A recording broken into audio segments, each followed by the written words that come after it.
Alternative Dig Talk. Real issues, real talk.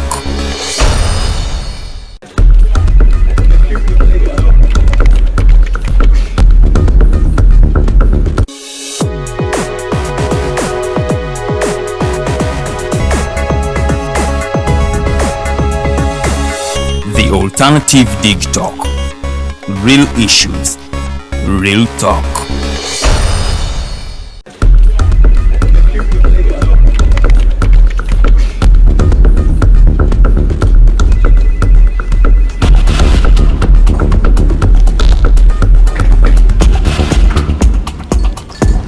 Ready?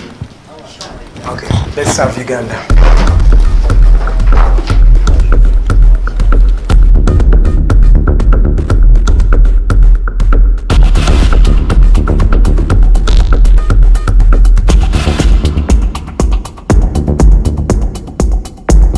As promised, we deliver.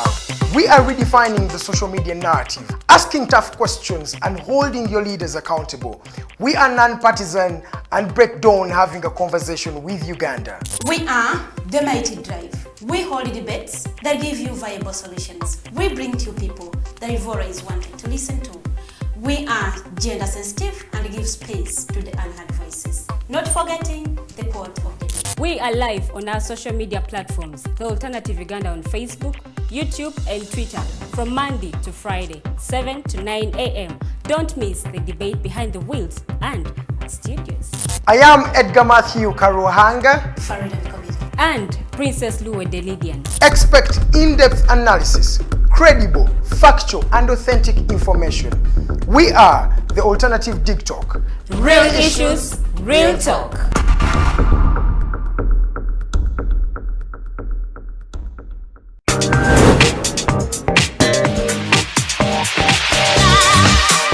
Jembadde itaita nsanza abasajja nga bagamba lwaki bala batukula Farida lwaki mukula abasajja omusajja baba tebamukudde asanyuka busanyusi n'akuwa ssente kati bw'alaba nga tafunye kyayagala n'alowooza mbu wamukudde aba yazikuwadde oba tewamukudde. Okay, Lydian, lwaki mwagala abasajja abakulu? Nabo batwagala naye fetubagala lwakuba tubategekera future. Okay, tutegekera future. What you say? For more insightful topics, yes, keep it the Alternative Dig Talk. Real issues, real talk. Remember, Snap Talk airs every Saturday, right from 6 to 7, with your girl Teddy Tenjo. But I never come alone. I come with the two beautiful girls.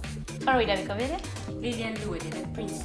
Meanwhile, we have a new home. I'm super excited. What do you think of our new home, Farida? I love it. I just love everything. Yes, let's keep it the Alternative Dig Talk. Real issues, real talk.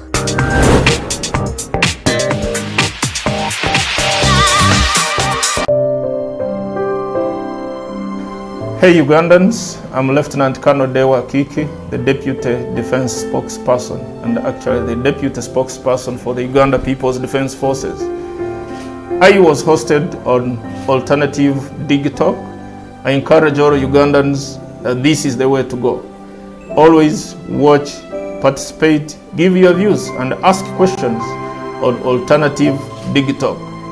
Dig Talk, the way to go. Nze omubejja Luwedde Lilian mbaniriza maka gaffe amajja era nga wano tugenda okuba nga tukolera programu yaffe emanyiddwa nga The Voltage gaba masanyalaze gennyini era nga twogera ku bintu ebyenjawulo omonno mwe muli ebigenda mu maaso mu ggwanga ensonga z'ebyobufuzi n'obukulembeze bw'eggwanga Uganda twogera ku nsonga ez'abavubuka eddembe ly'obuntu awamu n'ebyenkulaakulana togisubwa buli lunaku olwokutaano eba ssaawa emu ey'akawungeezi paka ssaawa 3 ez'ekiro. The Diaspora Link buli lwakuna sawa 11 paka sawa emu ey'olweggulo ye program gye tukuleetedde wano ku Alternative Dig Talk Uganda. Tugenda batutunulira embeera z'Abannayuganda baganda baffe bannyinaffe zibawangaaliramu mu mawanga ag'ebunaayira. Bangi banyigirizibwa, bangi bakosebwa, bangi bayisiddwamu amaaso. Naye tugenda batutunulira engeri gye tusobola okulongosaamu embeera zaabwe. Tugenda kuba tulaba abo abakwatibwako abateekeddwa okuba nga balongoosa embeera zino eno. Tosubwa buli lwakuna n'omuweerezaawo Nixon Segawa. Hello everyone, my name is Abdulatif and I welcome you to the Hotline Show here at the Alternative Dig Talk. as we discuss issues of national importance. Join us every Monday, 7 to 9 p.m. and see who will be occupying these seats here with us. Keep it Big Talk. Real issues, real talk.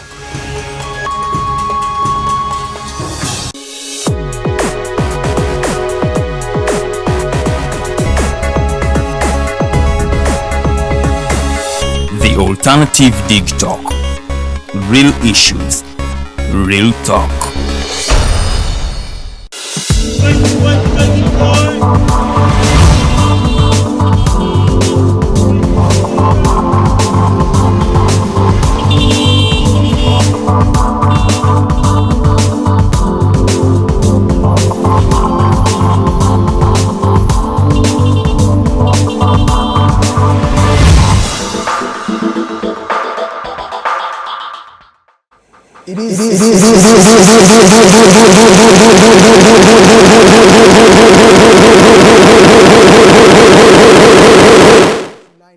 Where we find solutions.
Alternative Dig Talk. Real issues, real talk.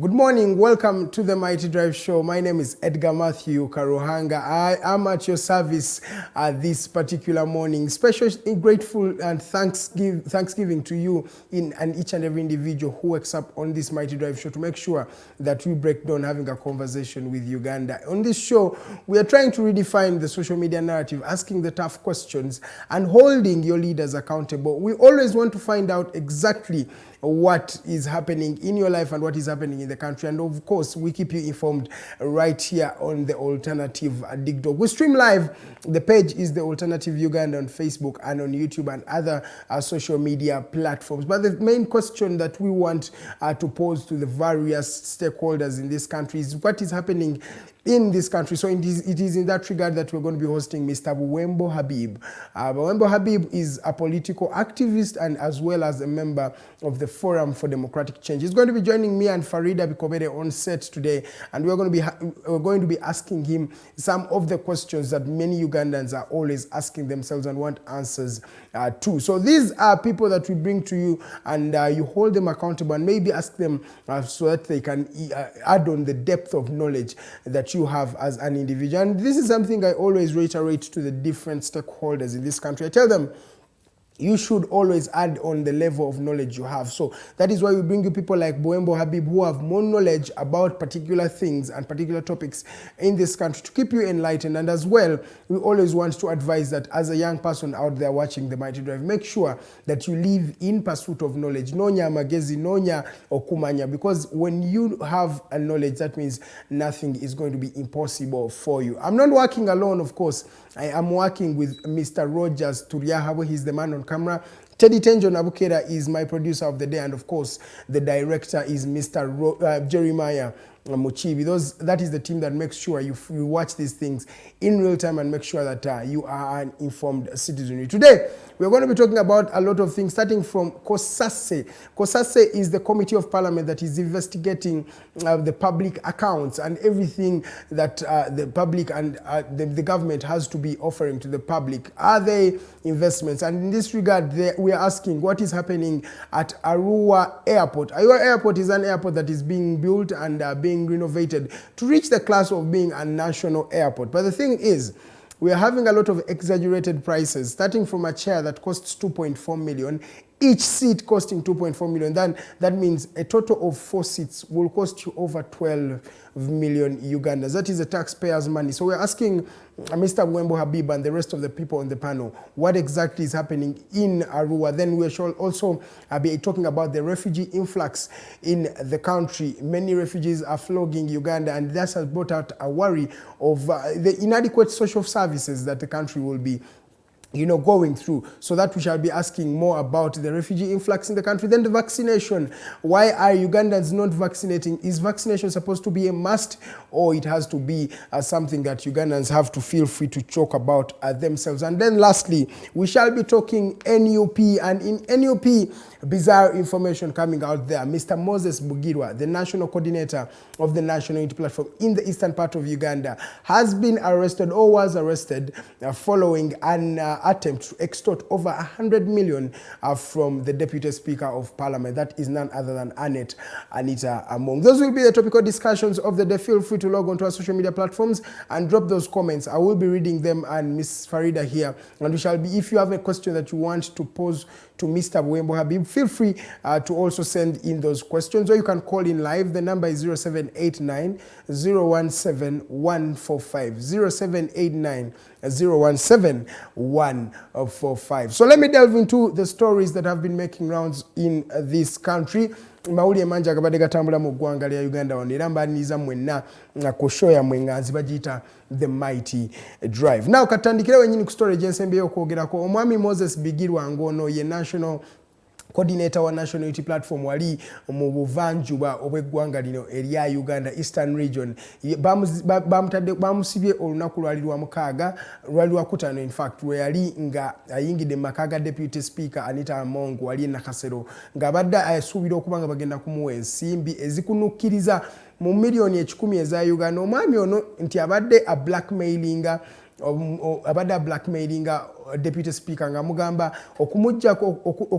okujjawo the false propaganda oba ebigambo ebyo byadamu gy'oteekako abadde yeetaaga bamuwe milioni 10. Era waliwo voice note ebadde esaasaana ku social media ng'eraga nti Moses Bigirwa yali agamba omukyala Deputy Speaker Anita Among nti ave gyali amenye banka asobole okuba nga amusiriza. Is this what the cost that has really claimed various Ugandans? Bannayuganda bali batunda ekibiina ekya NUP nga bakiraba ng'essuubi erinabadikyusa gavumenti eno, naye kizza okulabika nga bano abaami n'abakyala nabo oluusi babakola ebintu nga beetaaga ku nsi. Moses Bigirwa is the greatest example that you can show about this particular National Unity Platform, because this is a leader in the National Unity Platform. He was a Kamuli District MP and aspirant, so you feel like, oh my God, you didn't expect somebody to stoop that low, a leader to stoop that low in that regard. Moses Bigirwa yavuddeyo era otwogera nga ali mabega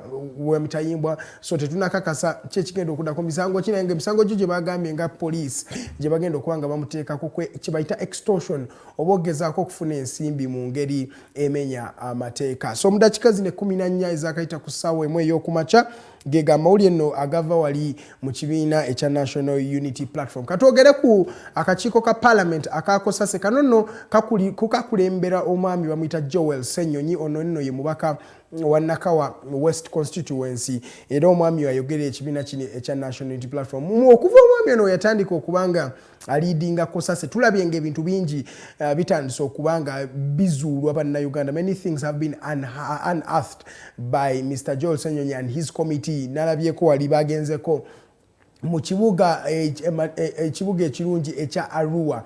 We batuuse mu Arua we badde bali mu kunoonyereza ku ssente zino ezigambibwa nti eziri mu kukola ku airport eye Arua juka mu Arua eyo balina airport empya gye bazimba waliwo ne airport endala eri mu kuzimba wali mu Hoima so baagala nnyo twagala okuba nga tulina airports ez'enjawulo mu ggwanga lino erya Uganda naye bwe twogerera nga amawulire tegali si malungi nnyo okuva eyo mu Arua nti balabye sente nnyingi ezibadde exaggerated sente zibeera exaggerated ze sente zibateekamu ku kintu ng'olabira ddala tezigenda mu kintu ekyo waliwo buno obutebe singa mumanyi butera okubeera mu offices bubeerako ne wano ku TikTok tubulina bubeerako seats nnya so seats zino nnya bubeera bwa byuma often times buba byuma so babuguze buno naye nga balaga nti buli katebe akaliko obuna ka milioni 10 kakunukiriza mu milioni 12 mu sente ezigwamu imagine every seat of every set of chairs that is of 4 seats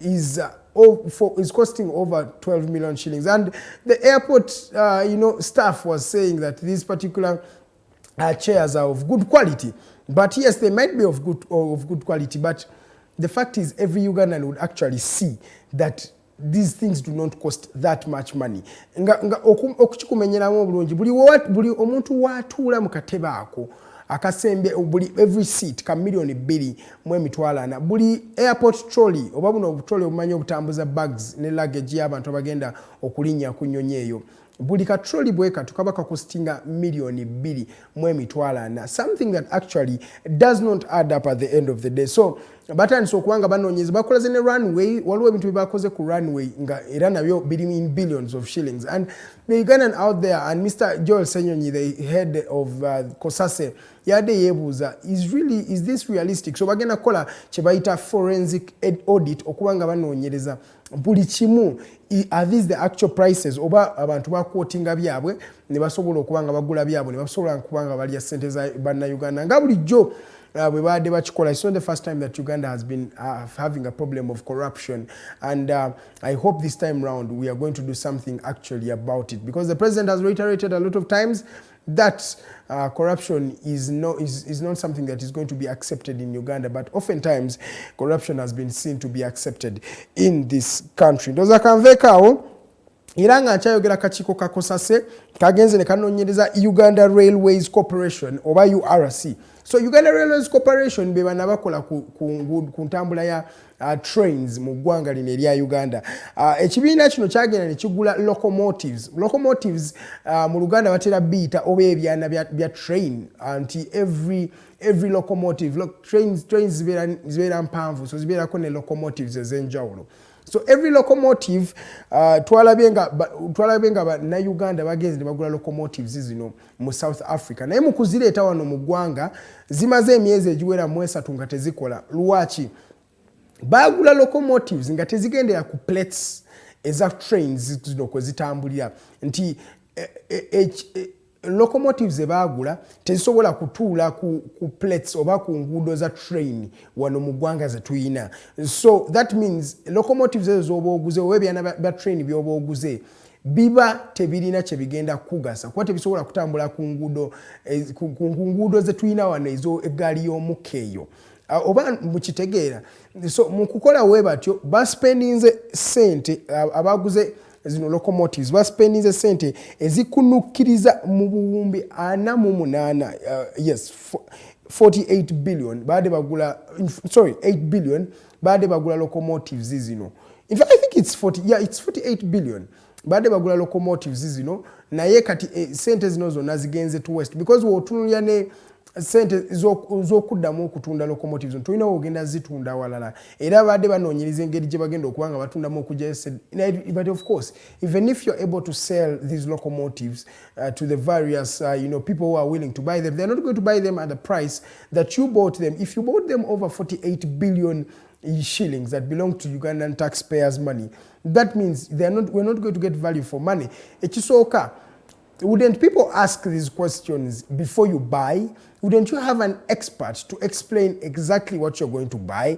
So, ebintu ebyebunyiza mu ggwanga lino anti sawa zino tuguze ebyana bya train ebitasobola kubanga bituula ku nguudo za train ze tulina mu ggwanga. That means you've wasted 48 billion. Ate resale value ya bino ebintu eri wansi nnyo. Ate n'okufuna agenda obbikugulako ng'ate gwe wabyegulira ng'ate ogenda biteeka mu nguudo zo. That means si buli omu agenda kubigula. Finding the market for those locomotives is actually going to be something very, very difficult. So, Kosasa ebadde enoonyereza ku Uganda Railways Corporation era egenda kuba etubuulira kiki egenda okuzzaako. Nenga naye etandise okubanga ezuula ebintu bwe. So when you have a serious committee of parliament and government, that means you can hold these individuals accountable for the mistakes that they have made. Ndoza katuveekawo nga tugenda okumaliza amawulire gaffe ag'olunaku olwaleero katwogereko ku mwami Terence Wilson. Omwami Terence Wilson musajja ava mu ggwanga erya Bungereza. He's a British citizen who was a founder of the UB40. UB40 yali group ya band, yali band mu Bungereza.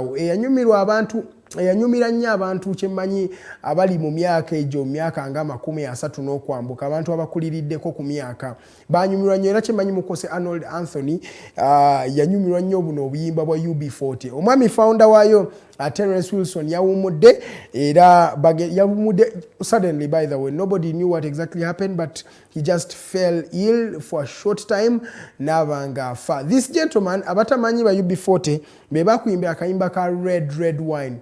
Red wine. Ndoza mukategeddawo zijja kwongera. I don't know how to sing. Omwami tumusiime kata anyumira nnyo kana akayimba aka red wine n'omwami mukose Arnold Anthony. Omwami ono Terence Wilson ikola luno oluyimba ne bandi eya UB40 yagitandikawo yawumudde olunaku lwabadde lwaggulo. Ndoza era ngenda maliza ne story eya abannaUganda 6 abakwatiddwa mu ggwanga erya Kenya wali omuli one major mu ggwanga mu UPDF Major Robert Ariho bakwatiddwa ne ba representative abenjawulo bakola mu Ministry of Fisheries omuli ne Principal Secretary waabwe Paul Okwera bakwatiddwa wali mu ggwanga erya Kenya. Bajja kubanga babitebe bakwatiddwa olunaku lw'eggulo. Tetumanyi kyennyini kyabakwasizza naye tujja kuba tubikubuulira olunaku lw'enkya nja kuba nkuleeta details ennyini ez'abano bannaUganda abakwatiddwa. Era ne Uganda Police Force yabadde yasiimiddwa government ya China kulokola omulimu omulungi. Babawadde millioni zaadde ziwera millioni 4 agawano mu ggwanga. Nga katumalize ne tiimu ene ya Manchester United. Manchester United is still suffering after they were humiliated at Old Trafford 2-0 by their city rivals abasajja bano aba Manchester City. Manchester City yasambye omupiira gwabadde mulungi yakubye Manchester United nga Manchester terina kyeyogerako. Manchester United yali terina kyeyekwasa yadde terina kyeyogera babakubye abantu kye bayita amateeka. They only made 4 touches in Man City's box for over 90 minutes. Bakute omupiira mu box ya Man City emirundi 4 gyokka. Bafunye shot emu ku target aba Manchester United. Ate no shot yabadde ya Cristiano Ronaldo yokka mu match enamba eddakiika 9. Man City yanyize Manchester United ne baswala. Eric Bailly ne yekuba goal, then ne Bernardo Silva yasobodde okubanga akuba goal eyabadde eyokubiri. Wetwogerera nga Manchester United eri mu kifo kya 6. Arsenal eri mu kyakutaano by the way eri waggulu wa Manchester United. Ate nga Manchester City ekyagezaako okubanga yeeyongerayo ekulembera leagues zino ez'enjawulo. Manchester City ye yawangula ekikopo ekiwedde era yaleze class yayo yakubye ttiimu eno eya Manchester United. Bannange katugende tuwumuleko omwami Buwembo Habib ajja kuba atwegattako nga tunyumyamu emboozi naye n'omukyala Farida Bikobere. Tumubuuza ebibuuzo ebigenda ku bintu bingi ebigenda maaso mu ggwanga lino. Bampita Edgar Mathew Karuhanga. It's time we go in for a short commercial break. Eddakiika ziri 23 twakatandika butandisi bintu bingi bijja. After this short commercial break tugenda kunyumyamu emboozi paka ku ssaawa ziri 3 ez'okumakya. Olunaku lwaleero akawungezi tulina the hotline show. Tugenda kubeera n'omwa ngenda babulya in fact abagenda okubeera ku set eyo. Katusooke tuwummulemu we tukomawo ntandikirawo ku hotline. Good morning Uganda.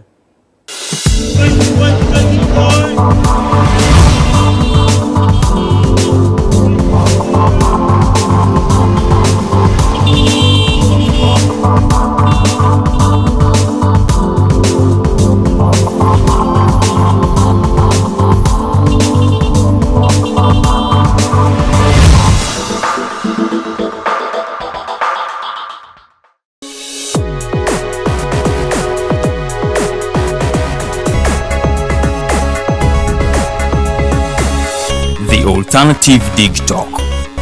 Real issues, real talk.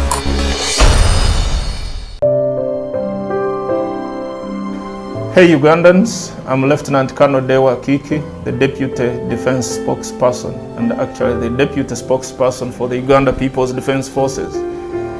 I was hosted on Alternative Dig Talk. I encourage all Ugandans that this is the way to go. Always watch, participate, give your views and ask questions on Alternative Dig Talk. Dig Talk, the way to go. Nze omubejjalu wedde Lilian mbaniriza maka gaffe amajja era nga wano wetugenda okuba nga tukolera programu yaffe emanyiddwa nga The Voltage. The Voltage gaba masanyalaze gennyini era nga twogera ku bintu ebyenjawulo omwo nno mwe muli ebigenda mu maaso mu ggwanga, ensonga z'ebyobufuzi n'obukulembeze bw'eggwanga Uganda, twogera ku nsonga ez'abavubuka, eddembe ly'obuntu awamu n'ebyenkulaakulana. Togisubwa buli lunaku olwokutaano eba ssaawa emu ey'akawungeezi paka ssaawa 3 ez'ekiro. The Diaspora Link buli lwakuna sawa 11 paka sawa emu ey'olweggulo ye program gye tukuleetedde wano ku Alternative Digital Uganda. Tugenda batutunulira embeera za bannaUganda baganda baffe bannyinaffe zibawangaaliramu mu mawanga ag'ebunaayira. Bangi banyigirizibwa, bangi bakosebwa, bangi bayisiddwamu amaaso. Naye tugenda batutunulira engeri gye tusobola okulongosaamu embeera zaabwe. Tugenda kuba tulaba abo abakwatibwako abateekeddwa okuba nga balongoosa embeera zino eno. Tosubwa buli lwakuna n'omuweerezaawo Nixon Segawa. Hello everyone, my name is Abdulatif and I welcome you to the Hotline Show here at the Alternative Dig Talk as we discuss issues of national importance. Join us every Monday 7 to 9 p.m. and see who will be occupying these seats here with us. Keep it Dig Talk, real issues, real talk.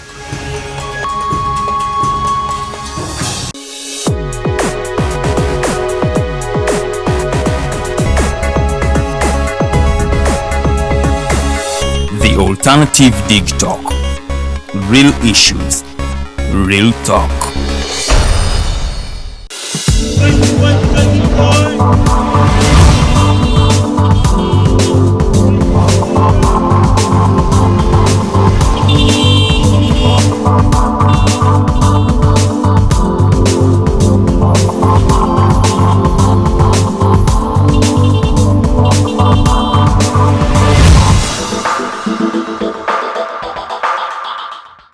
Welcome back from that short commercial break. My name is Edgar Mathew Karuhanga. Twogereranga already Buwembo Habib Mwami yatuuse dda mu kitundu wano era nga bwe nabagambye he is from the Forum for Democratic Change political party as well as a political activist, and I also like to call him a political analyst. Abantu abeera ku Facebook nga bwe tuli mu streaming live essaawa zino bamumanyi nnyo omwami Buwembo Habib abeera nnyo ku Facebook eyo n'ateekayo articles ez'enjawulo oluusi ezipininga gavumenti y'eggwanga lino, oluusi eziwabula ku gavumenti okumanya engeri gye basobola okuba nga bakulaakulanyamu eggwanga lino. Extreme Edward omukyala Farida Bikobere anyumye anekaanekanye atudde omuganda agamba aboobedde. Farida nkwaniriza ku Mighty Drive.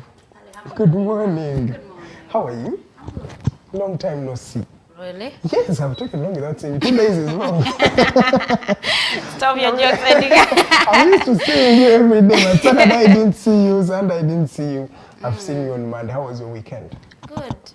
We thank God for that we are alive. Okay. We can still contribute our little efforts to building a Uganda we want. Is it little? I think it's very, very big effort that you are doing. They're little efforts. When you collect them, they become something big. They become something big. But it is a Monday, and I will have to give you a Monday quote to push you, to make you push through the week. You see, the tone you get out from you, the tone you set on a Monday, yes. It drives you through the week. Yeah, so it is important for you to have positive thoughts on a Monday. Yeah. It doesn't matter whether it is a Monday or Tuesday, for as long as you have the passion for what you're going to do, it wouldn't matter. So our quote of the day is, when you start to do the things that you truly love, it wouldn't matter whether it is a Monday or a Friday. You'd be so excited to wake up each morning to work on your passions. So tubagamba nti bwoba tonnatandika nga tonnatandika na motivation ekudrivinga, find where your passion is. Because because passion is the one that drives you. Yeah, because passion drives you to do what you're really doing. So if you're doing something that you're not passionate about, Monday again I sing, I want a day between a Monday and a Sunday. But is that life worth living? You wake up every day and you are frustrated, but you have to work at the end of the day. Yes, because we have to live. You're not happy, and life is all about. And we are not happy. Most of people are not happy about what they are doing, but they have to live. They have to survive. Yeah, it is really so sad. They have to survive, so you have to do what you're not passionate about, what you do not, for as long as it is giving you money. Okay. Before I introduce Mr. Buwembo Habib, I would love to remind you, badde mbagambe tukenda okuwumulako nti tulina show yonna kulwale bagita the Hotline Show. Hotline Show ya debuting last week. Twalina omwami Babike, twalina ne Mufumbiro NUP Deputy Spokesperson nga batudde wano n'omwami Abdalatif. Olunaku olwaleero ate tukomyewo nga kino kinene nnyo. Tugenda kubeera ne aba guests bana. Omuli babiri nga bava mu ggwanga wali erya Zimbabwe. We have the leader of opposition in Zimbabwe. He's called Honorable Nelson Chamisa. Lozambade mumuwulira nnyo, omusajja wa mu political party gye bayita MDC. Nelson Chamisa is going to be on the hotline tonight, and then we are going to also have Miss Winnie Botha. Miss Winnie Botha is a Malawi journalist. Agenda tubulira kiki kigenda maaso mu Malawi. Ono Nelson Chamisa yava mu ggwanga erya Zimbabwe. Then tugenda kuba ne Ambassador Edith Grace Sempala, ono woman coordinator wa Alliance for National Transformation. Then the man himself, ayogera oluzungu nze olukyane myotegeera. He's called Honorable Mukasa Mbide. He is a member of the East African Legislative Assembly, as well as the deputy president of the Democratic Party. Bibagenda okwanga tugate ku lunaku lwaleero, shegenda kubeera the Hotline Show. Nga sagala kunona budde mu bulala, omwami Buwembo Habib gwe kusoose okubanga ajja ku Mighty Drive, tukwaniza ssebo ku Mighty Drive. Era tukwadde eddakiika ndowooza 2 buuzaako abalabi baffe, era oba buli oluwiiki yebadde etya ne wiiki etandise etya? Okusookera ddala neebaza management ya the Mighty Drive okubeera nga mpeereddwa omukisa guno, okubeera nga ndabikako mu studios zammwe.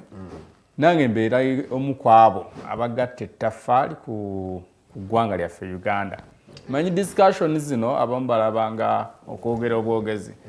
Naate era zibeera idea zivaamu development.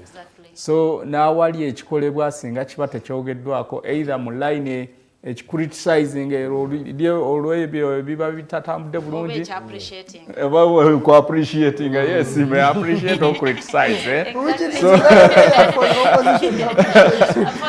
No, we do appreciate where it is due possible, but there are some areas where you need not. Therefore we criticize where it is due. So n'olw'ensonga eyo mukisa munene era ekitubeeza mu opposition is to oppose everything, whether good or bad. Opposition is to create alternative agenda. Yes, alternative agenda. Okay. Then n'okusupportinga ebiba bitambula nga biri mu line entuufu ekola ki netambula. Buwembo Habib ge mannya gange. Abasinga bamanyi nga musajja muna FDC era ndi mukulembeza mu kibiina kya FDC. Nze National Secretary for Labour, ekinfuula NEC member mu kibiina kya FDC. Then Erubaga South bamanyi nga omusajja omulwanirizi w'eddembe ly'obuntu. Awali embeera yonna enyigiriza embeera eddembe ly'obuntu bakubira Buwembo Habib. Koze tutya wendino yiwawo omubiri bakuyita kuyiwawo omubiri. Yes, netugezaako kuyiwawo omubiri wekyetaagisiza. Weetaagisiza okwogera twogera, nawe weetaagisiza okudduka mu kooti nga tudduka mu kooti. Era abasinga bandabira nnyo mu musango akatolobwamu. Sajja azatulimbye nti alina empapula z'obuyigirize. Tumuyingiza palamenti atandise okunyumya olulimi otalaga mbeera ya buyigirize. So abasinga bamanyidde awo, abalala bamanyiga bakumanyi oterateekayo ebintu ebiruma. Yes, Facebook mbeerako nnyo. Nina page, nina ne timeline account. So mbeerako naye okuzayo ku musango gwa Katolo bwamulowooza temwaluzinga kubanga kooti okuvayo nesala omusango nga n'oli yava mu parliament ng'ate abasajja bamukuba n'akalulu takyaliyo nga n'essente zonna ez'emyaka 5 aziri oyogedde ku opposition gumu ku mulimu gwayo kwe kucheckinga government systems. Are they working? Are they efficient? Are they reliable? So Buwembo Habib ayinza okulabika nga yaluzinga naye ate nze nga activist, political activist nascoring because always we've been saying Museveni alina engeri gye yawamba institutions zonna. Bank of Uganda eri mu Buwambe, police eri mu Buwambe, amagye gali mu Buwambe, court ziri mu Buwambe, parliament eri mu Buwambe. Kati ebyo byonna bw'obyogerako olitaswa kukitegeera kyotegeeza okujjako nga mu movies ne musawo test ne mugamba haka tulabe.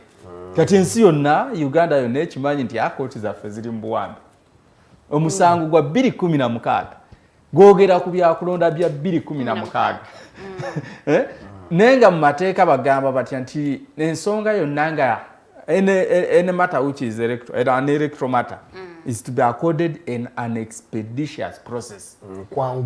Mu bwangu era ne bawa n'omulamuzi yenna aleeteddwa fayiro nga ya byakulonda nti business yonna gy'obadde olina endala sebbali yes sooka omaliriza ensonga y'ebyokulonda.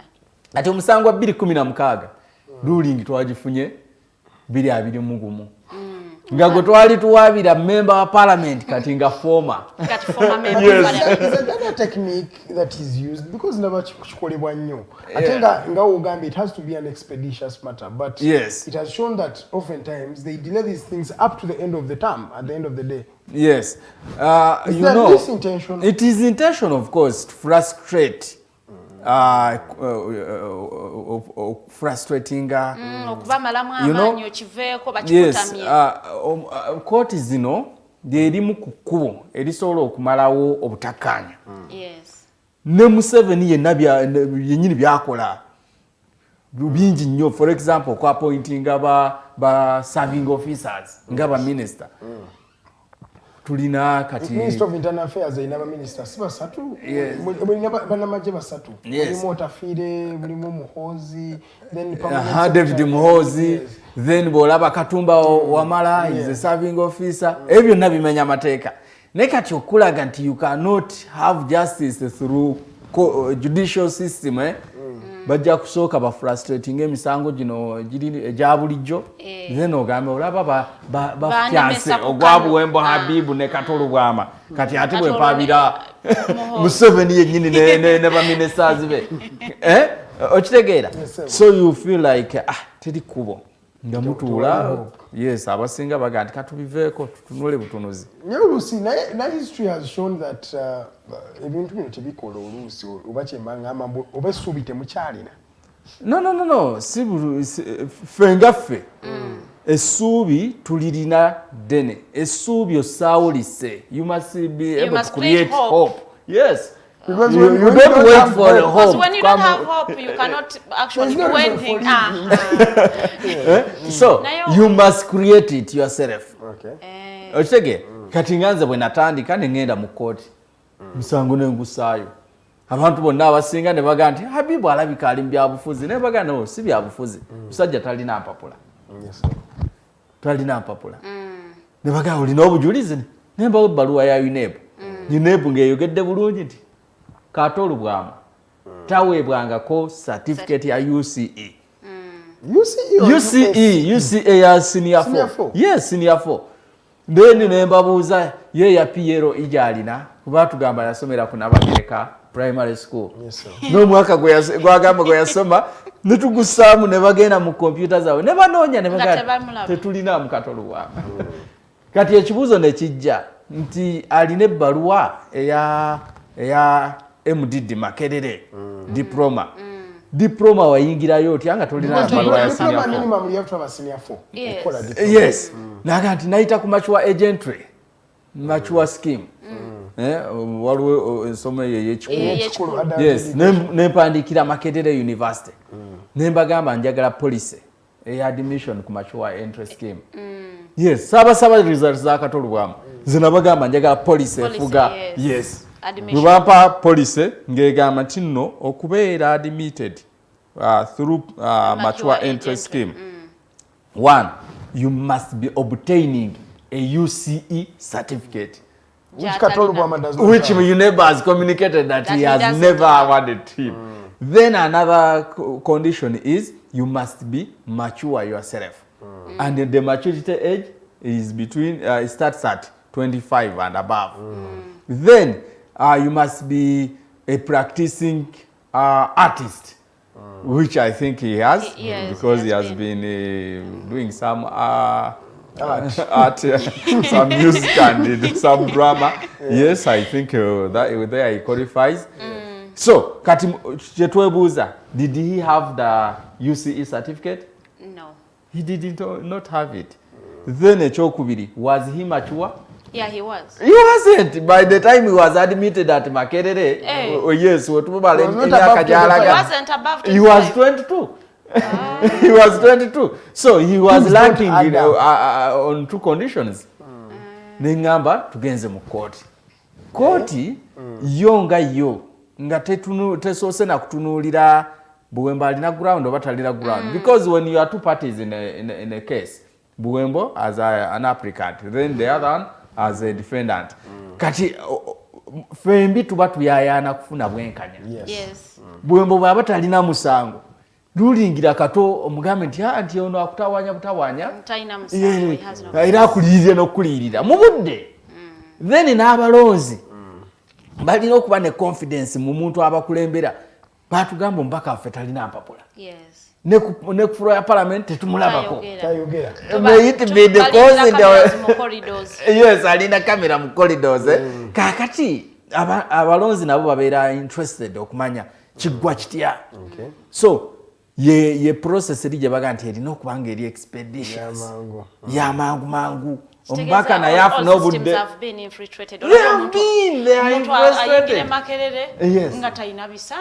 can you imagine?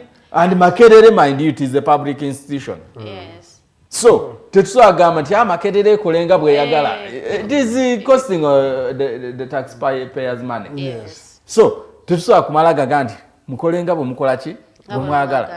Parliament gy'oyingidde nayo eri kusendeza omuwi w'omusolo. Tetusagamba nti nno naawe kyetuteto natukole ki yamanyi beerayo. Tetusobola kutambula bwe kityo. Kati mu mbeera efaanaganako bwetyo point gye mbadde nninamu nti institution zaffe buvunaanyizibwa bwaffe nga bannaUganda si opposition bokka okuzikipinga nga tuzicekinga okola ki otambuza otya sente zaffe ez'omuwi w'omusolo we tuzissa tulabawo. Do we have value for money? Do we have value for money? That was those were the scores at least we achieved from the case. Tuchali no mwami Buwembo Habib Nabagambe, no member of the National Executive Committee of the Forum for Democratic Change. FDC is also a political activist that is renowned in this country, Uganda. Katandikirawo ndabyo tambula ne red card weri the transition agenda katandikirawo. Yes. Yes. PFT egenda kufuna ki ekyalema people power okufuna ekyalema as coalitions ezenjawulo ze mbadde mukola over time. Asoka nyonyole PFT chechi. Omuna Uganda atamanyi PFT ayina okubanga gwanga. Yes. But yeah, PFT. What is PFT? PFT. What is it going to achieve? People's that other coalitions have not achieved. People's Front for Transition. PFT ekyenjawulo kyerina ku bisinde byonna ebizze bibeerawo mu Uganda mu ggwanga Uganda. One, kizze nga tekitunuulidde electoral processes. Because gundi zonna ezizze zifomingibwawo around an election. Mubulayo omwaka mugende mu kulonda ne musaawo TDA. TDA mulimu gwayo kuteekateeka candidate na manifesto mugenze mutya mu kalulu. Mutaddewo IPC, Interparty Coalition something. Muze mutunuulidde kalulu. People Power mugitaddewo nga mutunuulidde ki era mlina agenda ogijjukira mufune endaga muntu. Funandaga muntu mission 2021 Entebbe mu Ntebbe kalulu. Then people's government yajja ng'etunuulidde era ebivudde mu kalulu kulwanira buwanguzi bwa kalulu obugenze mu 2016. Yes, how do we reclaim our victory? Yes. Kati PFT yo etandise nga twakava mu kalulu. Era nga n'abagitandise si be baba badde mu kalulu nti oba nti tugamba nti obuwanguzi bwayise tukole ki tubulwanirire. Ne tutunuulira crisis eri mu ggwanga bizibu ki ebitasobola kulindirizibwa nti atugumiikirize nti n'enkya oba oliawo kinaagenda enkya. Bw'otunuulira embeera gye tubaddemu eya corona virus covid n'engeri gye bamismanaginzeemu ssente z'omuwi w'omusolo. Mujjukira bulungi abatulaba nti Mzee Museveni yassaawo kye yayita National Task Force Committee eya covid. Yes. Ne bajja ne bassaawo ne drive, fundraising drive okuva mu public. Ne batugamba nti waliyo ne batandika ne tulaga ebintu ku stations ez'enjawulo. Waliwo abali mu kulya ebiwata nga babuliddwa ekyokulya. Waliwo abadduse mu kibuga bali mu kutambuza bigere bagende mu kyalo. So drive bagisaawo basically tuyamba tutya bano abatalina kyakulya bafune ekyokulya. Bannauganda ne tukozesa obwangu ne tukwata mu nsawo zaffe milioni 2, milioni 5, mitwalo 10, mitwalo n'enkumi 5. Waliwo ne gutwala abanga atwala 5. Badduukiriraani omuyala. Sente bwe zaawera mu kabbo omukulu twamulaba akanula amaaso ku TV. Omanyi tubadde tetulina motoka kati sente zigende ku motoka. Yaleese kugulira muyala kyakulya. Kati gwato tugamba ate mmere bali bagibafunidde already. Eriwa eyafunibwa wa ndafuna kawunga ono alabika ali mu kagulu k'abandi nabo kulisti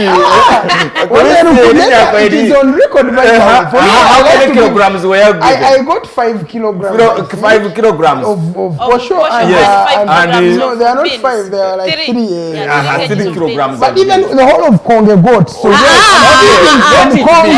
was in Congo. Okay, let it be true. Don't say the whole of Congo. I agree with me. Let it be true. Wafuna kilo 5 ez'akawunga. Ne kilo 3 ez'ebijanja. Omuggalo nga gwa nnaku mmeka? Gwali gwa nnaku myezi 4. Si myezi kati myaka. Because when you talk about schools, for example, schools have been at a closure since 2020.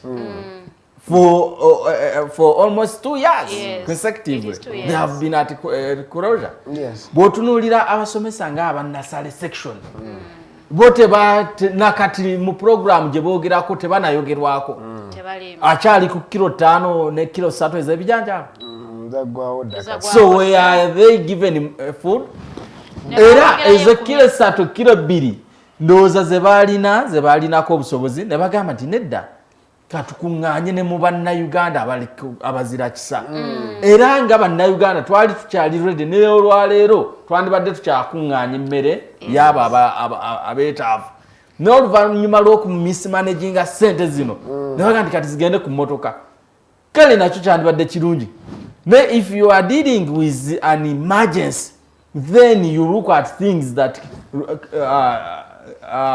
maybe they are in the line of emergency. Emmotoka ze baagula mmotoka kikaaki pick up. But tebazo aba RDC, I think was aba RDC was RDC roro ye eri ki mu kulwanyisa obulwadde buno. Kati nange kyembuuza Habibu but how does the PFT come into and yes PFT one posing ekibuuzo, do we have a crisis in Uganda? We do. Did you say yes? Yes, we do. How do we deal with this crisis? Yes. How do we deal with it? Waliwo abagamba nti twakava mu kalulu tulonza bakansala abaffe gye bali. Bakansala balina obuyinza obudiringa n'ekizibu kino kye tulina. Amasomero bw'otunuulira ensi yonna world over, it is only Uganda that still has schools which are closed. We have some of our records as a country. I think it's a very weird record that we are. We are the only country in the world. Munsi yonna, it is only Uganda etanaba kugula ku ddagala lya COVID nga tulirayinze ku donations okuva mu baki. To procure inze zaffe bano of recent. When 22 million vaccines are in the country. You are talking of October when awulidde bagamba nti atwaguzeeyoko naye ekizibu kye tubadde nakyo okuva mu 2020 amawanga gonna gali mu kuyaayaana twafulumya ssente budget mu 2021 ne tufulumya billion 18 nga zigenze kugula eddagala lyaki lya COVID. That was in March 2020. Yakalojukiza abannayuganda nga twakafuna the first COVID breakout. Yes. Parliament yateeka wali ssente billion 18. Negamba this money is for buying vaccines. Yes. We have not got those vaccines up to recently. I think. October last month. This month. So it has taken over 18 months without procuring even a single dose. So where has this money been? Kubanga tubadde mu kizibu nga business zaffe ziri under lockdown. Naye nga buli lukyo olaba abagula zipoloti bazimba ebizimbe ekiro na misana. No,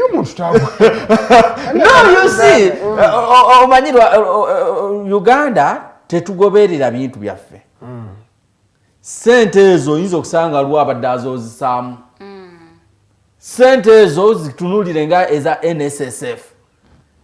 NSSF ebeera saving y'omukozi. Yes. Atuuse mu crisis agamba nti atuuse mpaako 20%. Agala sente teziriyo. Ofulumya otya statement ega sente teziriyo. Za savinga nawe sente zange wazisaawa. But they cleared and they said the money is there. No. They have always been saying, yeah, we would want also to give you money, but there is no money. Bazi investing. Investment ebe ekola amagoba. Because we are not talking about money for 2 years. NSSF yatandika ddi. Since then you've been investing. Chogamba ofulumya toyingiza mu investments zo. Investment. I am still with you, Mr. Habib is talking about. Okay, I want to put you on the spot. I want to put you on the spot, Mr. Buwembo. Yes. I want to ask you, if it were you as the FDC and you were dealing with this crisis of COVID-19, how best would you have dealt with it? One, you must have a plan. Ekizibu kize. Yes. We are closing the country. We are closing down the economy. How do we come out of it? Yeah. And I think one of the plans, yes, ngaje bali bataddewo nti tetulina mmere muki mu store zaffe. Tutaddewo fundraising drive. Bannauganda abaleta emmere abaleta sente. Yes. But for how long will they keep on bringing and feeding the fellow Ugandans? Because it is not. It's not sustainable. Yes. Yeah. So you must have a plan. Kino kijja kukolebwa mu mwezi gumu, mu mwezi ogwokubiri tujja kubanga tufunye tuline kuba eddala. Ekyokubiri tukulozinze eggwanga emyezi 3. Then mu myezi 3, one kimu ku bye tulina okukola ku boosting immune system y'emibiri gy'Abannayuganda. Then tugenda okubata nga ne bwafuluma n'afuna obulwadde tebumukosa nnyo tebumutta mangu. Ekyokubiri vaccinating. Mu myezi gino gye tugaddewo we must vaccinate at least half of the population. Twaggalangawo nga tetulina police. Twaggalangawo ne tugenda awaka abantu ne tubassa ewaka ne batafuna kyakulya ne batafuna kyakunywa emibiri ne gyongera okunafuwa ne vaccine ne batagifuna then ne tubagulira ne tuba exposing eri obulwadde. Kyova olaba tugira a second wave, now we are expecting a third wave. What is it that you have done at least to control? Okay. There is nothing. kati tulina amasomero gali closed. What is it that they are doing around vaccination? The schools and the education system. Vaccination, vaccinating teachers. The teachers were the first people to do yes, that. You see, vaccinating them, 11 and 16 vaccinating them is not enough. Vaccinating them alone is not enough. One, omusomesa abadde amaze emyaka 2 tayingiza. Abasomesa bangi bali ku record, bali nnyonyi bagenze Dubai ne Saudi Arabia kuba kyeyo. And for you are just saying mu January tujja kubanga tuguddewo amasomero. Tukagulawo omanyi nti abasomesa bakyaliwo abanaagasomesaamu oba nedda.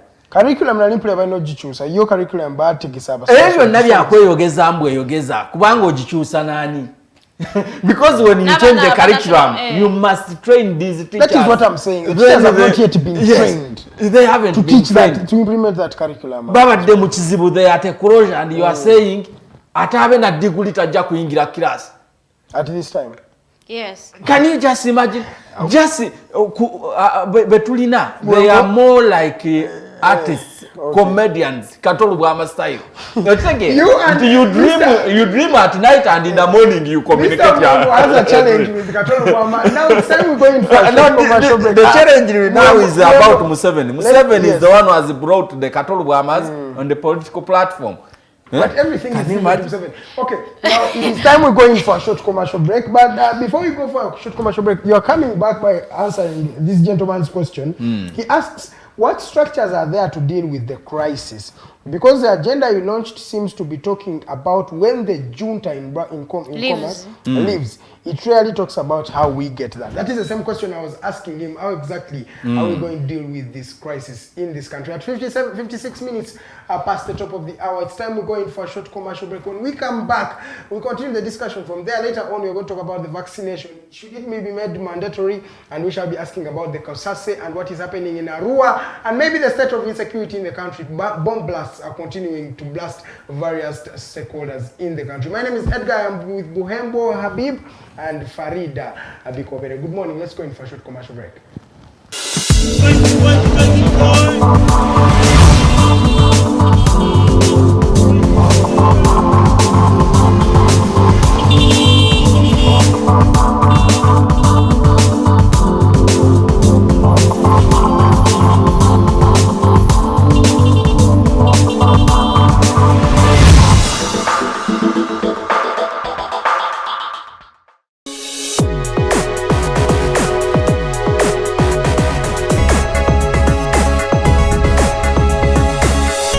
Alternative Dig Talk. Real issues, real talk.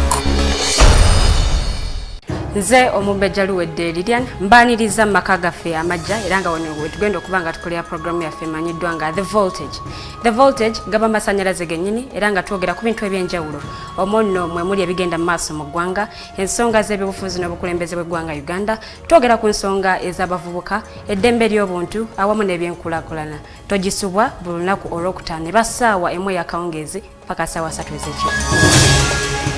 The Diaspora Link buli lwakuna saawa 11 paka saawa emu ey'olweggulo ye program gye tukuleetedde wano ku Alternative Digital Uganda.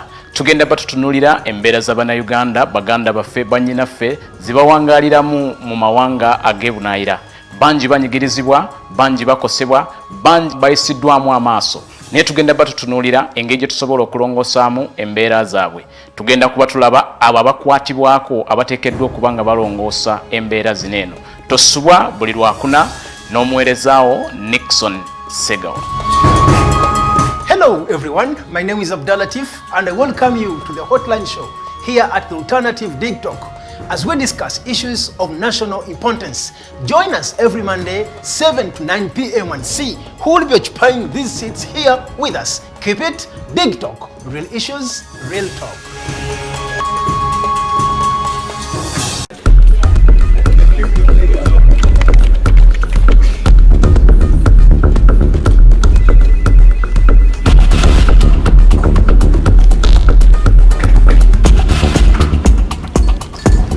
Ready? Okay, let's serve Uganda.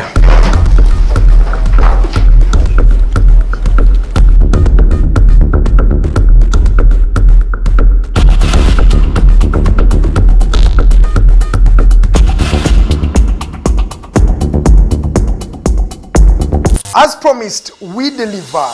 We are redefining the social media narrative, asking tough questions and holding your leaders accountable. We are non-partisan and break down having a conversation with Uganda. We are the Mighty Drive. We hold debates that give you viable solutions. We bring to you people that you've always wanted to listen to. We are gender sensitive and give space to the unheard voices. Not forgetting the quote of the day. We are live on our social media platforms, The Alternative Uganda on Facebook, YouTube and Twitter from Monday to Friday, 7 to 9 a.m. Don't miss the debate behind the wheels and studios. I am Edgar Mathew Karuhanga, Farida Bikobere, and Princess Luwe Deledian. Expect in-depth analysis, credible, factual and authentic information. We are the Alternative Dig Talk. Real issues, real talk.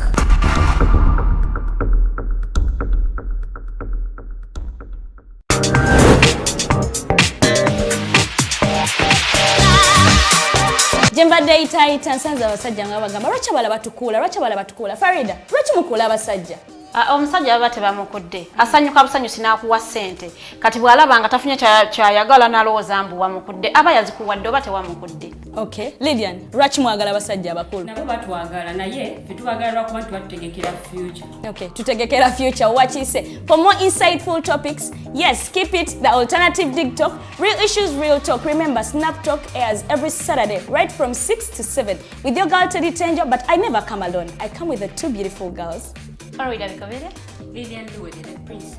Meanwhile, we have a new home. I'm super excited. What do you think of our new home, Farida? I love it. I just love everything. Yes, let's keep it the Alternative Dig Talk. Real issues, real talk.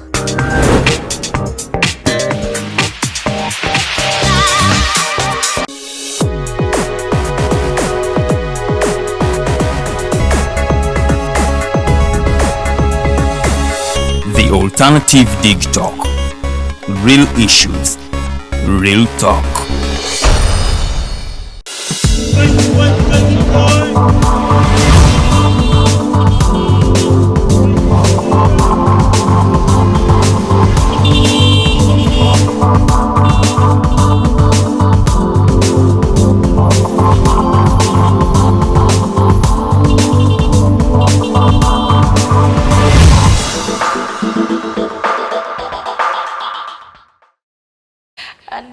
Singa emboozi ebadde mu ka off air singa tugireete ekomengo naye katusabe obudakiika 10 obusemba twago yetulimu The struggle, olimuweka. Na buli agamba nti ali mu struggle abeera mu struggle. aba abeera mu liberation. We liberating abantu bali bubi. Nenga aba price property consultants bali wali ewandegea ku katale ka KCC ebagamba gwayagala ploti, oyagala gula nyumba, oyagala zimba nyumba ya maka, oyagala zimba mizigo. Bagamba bakyalireko osobola basanga ewandegea KCC market room number eri 128. Ogendo bakyalireko gwe munnange naddala ali ebweru ng'oyagala ate okugula ka plotiko. Abaana abawala nzetera nnyo bagamba mukwate sente ne musindikira ba boyfriend asimanya ba husband gwe walekamu omwana omu n'okomawo nga yazimbye ennyumba n'agiteekamu omukyalo omulala. Ba price property consultants bagamba beesigene sente zo bajja kubanga ate bakugulira ploti yo ojja gisangawo manya they as low as from 5 million. So ba mikwano bweteekemu essente ogule kataka. Ensi eno tenyuma nga tolinawo oyitawo gwonofiira mu bupangisa gulawo akataka ke milioni 5 yadde ozimbe mwaka zidukamu naawe bakuyiteko landlord landlord okazimba naawe n'okapangisa kale for the first 2 months nomala n'ogoba omupangisa n'okeetuuliramu. Naye nga aba price property consultants bagamba munnange you never be wrong ngoba kyuzinze gwayina ekizimbe oyagala kitunda munnange onoonya papa onoonya bagula nnyumba yo byonna babituusako balina amataka ku ngodo zonna ezifuluma Kampala Gayaza Road balina amataka wa Kiso n'amayumba na Mosera side yo yonna bakugamba nansana gendayo ate obatukiro babakubire ku namba zaabwe ez'amasimu bajja kubanga ate bakwata. Namba ya Airtel 0706 14 706 0706 14706. Namba ya MTN ndaba Edgar aseka nnyo mwengambye mufukeko ku balandlord mu kibuga Kampala bana yesi kyangu. Atisi ogula enansana teekamu transport naye ng'osula wuwo at least bw'oteekamu transport oba okolera mu kibuga oba tokoze nnyoloosi naye ate bw'oba opangisa sayiriza ewakiso ng'opangisaayo ne transport yakuleeta mu kibuga buli lunaku bwakuzaayo buli lunaku sente zo ziba mpitirivu so tubagamba mweyunire nnyo aba price property consultant say you will never regret abali ku live yaffe ku Facebook bamikwano mu commenting eyo questions tujja kubanga ate tuzisoma engage in the discussion mu commenting ideas zamwe tag your friends and share the discussion. It is really insightful. We still have Habib Buwembo in the studios atunyonyola PFT red card bajiwani simanyi oba naba mu opposition oba red card. Yes, we do. Ngabani. Oh, banji. Banji. No, olaba. Yes. Yanda extorting a sentence. Ndega kutegeza. Omubaka yenna. Atanavaayo kulwanirira babaka banne. Honorable Segiri Nyandozo olaba obulamu bwalimu. Waliwo ababaka nga mubaka mulala Segiri Nyajja ku street. Yes, of course. Singa abadde omubaka ali munda. Nga Segiri Nyali mu parliament. Singa yajja ku street. Yandibadde nga yajja ku street. So omubaka ng'okyasirise ne bw'oba opposition. Ready card. Tugende ku nsonga yennyini Mr. Buwembo nga tubadde tuwumula ku nkugambye nti waliwo abuuza wano ekibuuzo ekyo njagala tumalize nakyo tugende ku topic ya Kosase ne Arua eyo nti yakubuuza what structures are there to deal with the crisis because the agenda you launched seems to be talking about when the junta leaves. It really talks about how we get him to leave. Yes. Structure. Bwayogera structure ndaba ndoza mugenda yita mmiteko amaje abantu amaje agagenda okutwalaganya ki dictator. One gwe abuuziza ekyo gwe structure because this is a people's crisis. Anategera ati anti ye structure. This is a people's crisis. Ate mu lutalo olw'abantu terwetaaga munnyo na hierarchy ezo. Kyakwatira wamu. For example nga bw'olaba Sudan Bashiru yajja n'akyusa ssemateeka n'agira byagira ebyokulonda we mugenda mu kulonda results era akolanga munne bw'akola wano. Echaddamu kyali ki? A lady, a younger lady who led that revolution. 22 years. Who knew her? Nobody. Yali amanyikiddwa ku stage y'ebyobufuzi. She's the structure and the other ladies that she led. The structure. Tosobola kunoonyaayo nti kati ate bano ba UPDF simanyi eno LDU simanyi eno. Structure etandikira ku oyo ategedde nti waliwo ekizibu ekimu ku bizibu level of unemployment. Abavubuka mu Uganda ebitundu 68 ku buli 100 tebalina mirimu. Eyo data yafulumiziddwa UBOS ekitongole kya Uganda kya government kigambye ebitundu 68 ku buli 100. Bwe nali ne iddiwa mwe Comrade Norman tumuhimbise nga national coordinator wa Jobless Brotherhood. Twakola research statistics zaffe zaali ziraga nti ebitundu 75 ku buli bannaUganda tebalina mirimu. Nga toyawudde nti bavubuka bannaUganda bonna abakulu n'abatono abakyala n'abaami 75%. So a crisis kati gwe bw'oba olinda kugamba nti hatusituke kati twakitandise. Era mu kusituka kwaffe one tulina okukkiriziganyizaamu nga bannaUganda nti ekizibu weekiri. Which many Ugandans have accepted bwekizibu kyo weekiri? There are those who haven't. There are those who are like netwakava mu kulonda era tweteekateekera kulonda kwa 2 because the constitution mandates the only thing that can take away a president is maybe if he's dead or you've won him in an election. No, you are wrong. The constitution gives the 3 provisions through which a president can be removed from an office. Yes. One, through an election. You go into an election, you contest against him or her, and win him. Then win Which has him or failed her. you for the last 30 plus years. We have not failed. They have failed it. Tekagenda kuja yes, president. They have failed it. Tubawangudde emirundi gyonna.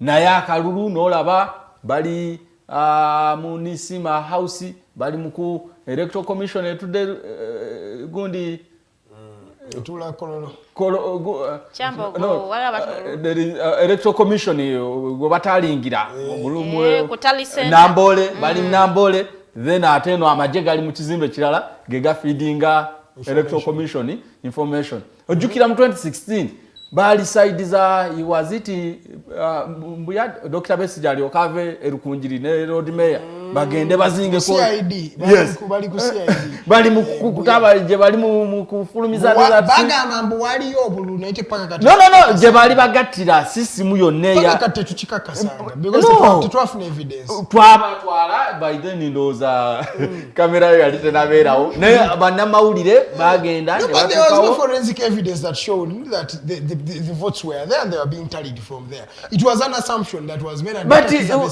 all the time we've been saying we have the evidence. We have the evidence. We have the evidence.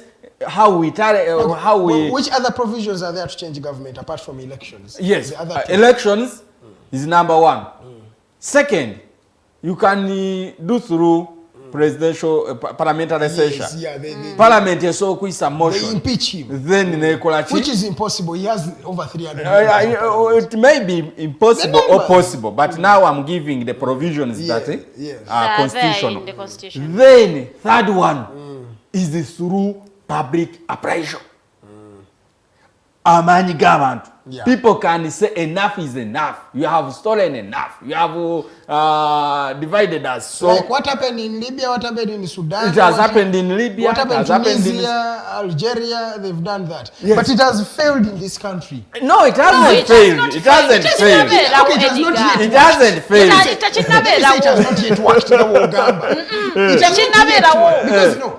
Besigye has brought those things very into in 2011 walk to work protest, right? They failed to work. Ugandans failed to rally behind him. It is the same story that Chagulanyi was saying here. They failed to rally behind him. And yes, first listen, there's when he talked about civil disobedience, when Besigye was bringing in another technique of civil disobedience, it also failed to work. But let me ask why you, don't you give we attained our independence in 1962. Yes, sir. We have had about 9 regimes. Have we ever had a free transfer of power? We haven't. How have always been changing power? With the use of arms. So people have always been raising up. Though what we are trying to change this time round is raising up with using non-violence struggle, not violence means which have no, you know when you use violence means then even those that are to remove you have also to use violence. Begets violence. Yes. That is true. Violence has always been begotten violence. So we are trying to change the card that this time around we have to use non-violence. Non-violence is by mobilizing, rallying people around the problem, and people say enough is enough. Red card. They show a red card. Enough is enough. Where it has been used at least, you can see that it has become a trend. They are the people that now possess the power. Whenever they speak, the leaders listen. Where violence has been used, every time now and again, leaders remind them. Do you know how we came? It is the gun. I lost my eye. There's a gentleman who always talks about his eye. I lost my eye. And the Ugandans have asked, why don't we give you back your eye? And he just, but that is the story. Even Museveni is on a record reminding Ugandans, Emi yaka paper. You think you can use a paper and you remove from Buwembo. That kind of arrogance, I want to ask you the last question because I want us to talk about other topics of the day. Buwembo, how do you think the PFT is going to actually host President Museveni before the 2026 election? Because that looks like the goal that you have is to host President Museveni from power before 2026. Can it be today, it can be tomorrow, it can be next week. How are you going to do that in just a few minutes, like 2 or 3? We have already started the mobilization. Yesterday we were in Kawari. The other day we were in Rukunjiri. Today we are in Bushenyi. Rallying Ugandans around the problem. And let me tell you one thing. After going across the whole country, we are going to blow a whistle. That now let us all raise up at once and make a push. And I'm telling you, some people think that it is not possible. It has worked elsewhere. And I do believe. And President Museveni knows that it has worked elsewhere. Yes, it has. And you know. I don't think those styles are going to work here. Oh! And many generals have also been reiterating the same things. But many have said so and they have gone. What did Gaddafi say? He called them cockroaches. I hear cockroaches saying, where is he? What did Joseph Kabila say? Where is he? What did Mugabe of Zimbabwe used to say? So let me tell you one thing. It has worked on the militants who are more stronger than even Museveni. Sudan Bashir, militarily he was more stronger than Museveni. Yes. Gaddafi's militarily he was more stronger than Museveni. The other guy of Misri, Mubarak, he was more stronger than Museveni militarily. So Museveni has nothing so special from others, and it is only the problem is still around only the population, Ugandans. There are those now who are amongst the oppressed, and they are like pulling down those who have raised up to say enough is enough. Okay, Biba, I'll stop there on that particular topic. It is 16 minutes past 8 a.m. You're not going to be able to call in live because our phones have got a technical challenge, so we are not going to receive calls today, but we shall receive them tomorrow.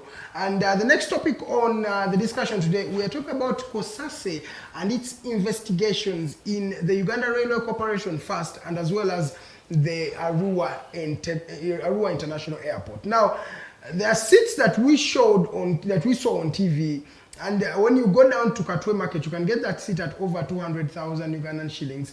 But it is surprising, the ones that were procured for the Arua Airport cost 12-point-something million Uganda shillings. And then some people bought locomotives that are supposed to move on the rail plates of Ugandan railway lines, but these locomotives are worth over 48 billion, but are actually not compatible with the railway lines that we have in Uganda. Now that brings up a question: what is happening in the government expenditure? How can you buy seats that are worth 200,000 right here in Katwe, but worth 12-point-something million when it comes to the government of this country? So COSASE was investigating this, and Mr. Joel Senyonyi says that these particular individuals have to be put on spot, to be asked what are they using Ugandan resources for. It is the same question I'm going to ask Mr. Buwembo Habib. I think you read this story or you've seen it somewhere. Yes, I've read. Bannauganda entebe ya milioni kana akatebe kamunga ko olabya ku reception kamubwe katika milioni 2 n'ekitundu bonna obugata buli mu milioni 12. Ekyo kyekigenda maaso wali Arua. Kyekigenda maaso. What are we going to do? Ekimu ku bizibu bye tulina mu Uganda. Yes sir. Kwe kubeera nga tucamuka ne tu ebirowoozo byaffe ne tubissa ku nsonga etambula mu kaseera ako netwerabira endala nga bwe zizze zikola ki zizze zitambula. What is happening in Arua? It is what has been happening always ever since these juntas took power. You remember at one time we baali investigating ku judiciary. Yes. Ne balaga nga toilet y'omulamuzi omu, toilet, a single room toilet, nga yakozesebwako milioni 2 okugiconstructinga toilet. Milioni 2 bw'otambula mu buziga wano nyumba zigenzeeko milioni 2 era bw'otuukawo yasamirira naye toilet y'omulamuzi ye ojjukira waliwo investigation about the expenditures in KCCA Jennifer Musinga akyali iddi n'aleeta budget ye nga workshop emu yagiteekateeka n'agula eccupa y'amazzi ya mutwalo 1.5 lwenzoli. You can just imagine how you arrange a budget. Bayabbiri mu hotels. Nenya kusinzira wotegeka. In fact, oyizo kaga. It is too much. Naye agenda okwekanga nga sente zawadde amazzi ne namba y'obucupa bwagize nga bazidividinga buli cupa ebeera cost ya mutwalo 1.5 ne bamubuuza oyinza otulagirira amazzi gano gye gagula mwagagulawa kyeka gegoli twali tulabyeko aleese report ng'emmotoka enywa diesel ng'ate amafuta yaginyweseza petro ebyo byonna tuzze tubiraba mu Uganda. The same committee Kosase during the time of Abdu Katunta as the chairman. Mujjukira engeri gye batussa ku bunkenke nga batulaga ebizibu ebiri mu Bank of Uganda. Entunda gye batunda mu commercial banks, Greenland Bank, Rainy Bank, ne tugamba nti kati enkyukakyuka ndowooza etandikidde mu kakiiko kano. At the end of the day, what were the recommendations from that committee? Because it's always in the media, but yes, the results are not tangible. Again, we saw the lady, who was she? That one who was on some videos, pulling some bags of money out of Uganda Bank. Yes. I've forgotten her name. Arrogant n'abagamba. Ngenda bweru, nje ngenda okulira Christmas. I want to. Can you summarize and I organize myself for travel. Omujjukira omukyalo erinnya Jesse munkomerera akakiiko ka tujukize kulinnya ebyo akakiiko kamwogerako ki tewali by the ani yatuusibwa mu Bank of Uganda ani ayaddizibwa ssente oba nti nno ssente zino zaali zatwalibwa mu bukyamu ziddizibwe bannaUganda. Bank of Commercial Bank yayogerwako olwaleero ani amanyi status yayo. Greenland Bank tebagizanga. Greenland Bank ani amanyi status yayo. Yawangudde omusango Green Bank naye era tewali kyamaanyi kyazze. No. By the way, I want to tell you the reason as to why even FDC fell out with Kantuntu and the colleague among because she was the deputy then. It's called Byagenda. Let me take up past tense. Byagenda. Osege. Yes sir. Twakimanya nti abantu bano balina pass gye bakuba nga balina omuntu abakozesa.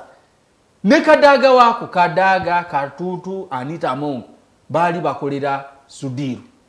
Nga byonna bye baali boogera wano mu media bali mu kuteekateeka bujulizi Sudiru bw'alina okukozesa mu kooti awangula omusango guno gw'olaba gwe yawangudde. Wait. Short of that, what else did they achieve? We were just really billions and billions of money ziri omwo nga zikola ki? Ze exchanging. Yes, Jovola baba jiranga Bank of Uganda terina buyinza kujja ne taking over bank. So what you're trying to say is that Kosase is a barking dog? No. It won't bite. It isn't what I'm trying to say. Yeah. What I'm trying to say is what we are hearing today from those committees. It's not new. It is not new. They actually expose the problems, but they expose the problems, maybe expecting Ugandans to raise up, and Ugandans fail to do so. Maybe their intention that we are whistleblowers. We say here is a problem, raise up, because whose money is being stolen? Whose money is being spent without value for it? Our money. So these people, what they are trying to do is showing you that you people mutuddeyo naye kyebabakola eno kubanga kyolina okwebuuza why are we paying taxes? Any citizen pay taxes in that those taxes do provide him a service that he cannot provide for himself. For example, ne bwe tubeera abagagga ffenna ku kyalo tusobola okugamba twesikidde amasannyalaze tugenze oba bujjaggaali oba Owen Falls ne tusika amasannyalaze mpaka ku kyalo kyaffe. We cannot. Tetusagamba nti tukolera wa Kampala tusula wa Nateete. Enguudo zaffe tulina okulaba nga zikola ki? Ne tusaawo enguudo okuva Nateete mpaka Kampala. Ne bwe tuba bagagga ffenna tetusobola kikola ki? So the reason as to why we pay taxes, emisolo gino gitutuuseeko obuweereza bwe tutasobola kwetuusaako ngaffe abantu. Tetusobola gamba nti ffenna kati abagagga tukole enteekateeka tusime tuwalinge pipes zireeta amazzi okuva gye gava mpaka mu mayumba gaffe. N'emisolo gye tuwa bwe bajjako ono then services ezo nga zikola ki? Zijja. Kati mu kaseera kano services zenkana ki ze tutafunye era ne batubbirako nti ssente zammwe ze muwadde ziizino enkozesebwa gye zikola ki? Akatebe kubanga be balonkinga bubu buy Uganda build Uganda. Obutebe bwe baba nga baagala tugamba nti akagule miliyoni 12 cover either China oba Japan.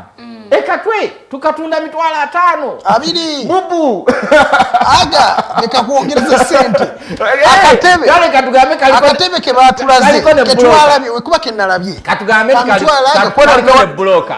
kaliko ne bloka nakongeza ne kagenda mu Amerika 5 lwaki muddukira ake miliyoni 12 ne mutajjale mu bubu buy Uganda build Uganda tubulina wano you get it. So omwami wa airport yagambye mbu akatebe ako kalimo comfortable kalimo durable kasobola okusensinga alina bomu ndowooza alina corona for the next 8 years. So but it's the same seats we are having here. The same procurement kind of the system. Ginoonyerezeeko mu biseera bya COVID-1 baafulumya tugule ebitanda ebya is it ICU? ICU beds. Genda olabe. Ekitanda bakisaako sente mmeka? Miliyoni 2-3 gy'oli nti ekitanda bw'okyebako kuba oti ovaawo ng'owonye. Kyo kyennyini ye musawo ye ddagala. You get it? Yeah. So Uganda erimu ebintu ebiri fane naye ekyennaku ennyo nti oba oli awo essuubi lye njagala okuwa bannayuganda nti bano abakulembeze bavaayo batugambe bino n'ekigendererwa ekitulaga obubbi levo y'obubbi n'obukumpanya obuli mu gavumenti ffe twekolemu omulimu tusituke tugambe nti ekimala kikola ki? Kimala. Abipu yakubuuza ekibuuzo Farida kwandaba naye n'ekimusiiwa. Legasoka nkubuuze abannayuganda bagenda kuzuukuka batya because kirabika tugezezaako oba mmwe mugezezzaako ffe ne fourth estate ffe bannamawulire tugezezaako okuflaginga ebikyamu ebigenda mu maaso mu ggwanga lino but Ugandans are still hesitant. Why do you think they have really refused Ugandans are not hesitant as per se, but they don't know the problem they are dealing with. Now we showed them the problem, 12 million shillings. You know, dictatorship, wherever it is, it uses 4 pillars to rule its people. First pillar is creation of fear. Creation of fear. That's why you see every time they are announcing, we are recruiting more, we are recruiting RODUs, we are recruiting, just not recruiting for the purpose of, for security purpose, for the purpose of creating fear among the people. Procuring every time guns, those kind of arsenals. Remember in the elections, and when they procure them, they have to display them. This is a Russian thing we are procured. This is a Chinese thing. This creating what? Fear. Wherever we have elections, you try to trail. Wherever we are having elections, you see soldiers lining up on streets, marching as if we are at a war. Even during this pandemic thing, as the country was closing down, they never displayed the nurses or doctors to come and deal with the problem. Yes. We could only see soldiers, RODUs, and the number of deaths that are recorded as a result of security thing are more than the deaths that are recorded. Since Ugandans have fear and you are calling for civil disobedience, how are you going that fear is created. It is created, as I'm saying, the procurement, the lining up of Ahmed Ayo, it is created. So we must also create the defense of fear. And the only defense, you see, people say, Besigye is courageous. He can even confront with the soldiers. That courage is the absence of fear. But someone to have the courage and shun out from fear is only brought by one thing. You knowing that what you want is more important than the fear itself. What you want is more important than the fear. People used to say, abana abagenda mu Buwarabu baba tulugunya baba sibira mbiyumba, but how many are still going? Because they know what they want is money. And to get money, you must abort the plane, then you confront go to your fears. Yes.